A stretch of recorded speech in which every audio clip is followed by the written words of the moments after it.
भारत खतरनाक मिसाल कायम कर रहा है जिससे खित्ते के 1.5 अरब अफराद मुतासिर हो सकते हैं।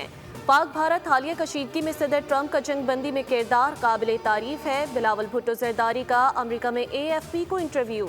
कहा, अमरीका दोनों ममालिक को जामिया मुज़ाकरात की मेज़ पर लाने में भी किरदार अदा करे।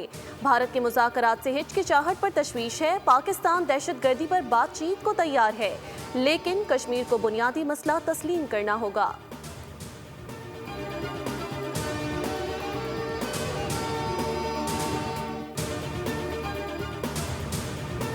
सऊदी अरब समेत कई ममालिक में आज ईद उल अज़हा मनाई जा रही है। मस्जिदुल हराम और मस्जिद नबवी में नमाज ईद के बड़े इज्तिमात।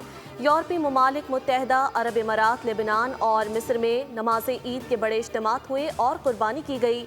अमरीका, कनाडा और बरतानिया में मुस्लिम कम्युनिटी 2 ईदें मनाएगी। कल पाकिस्तान, बांग्लादेश और भारत समेत कई मुल्कों में ईद मनाई जाएगी।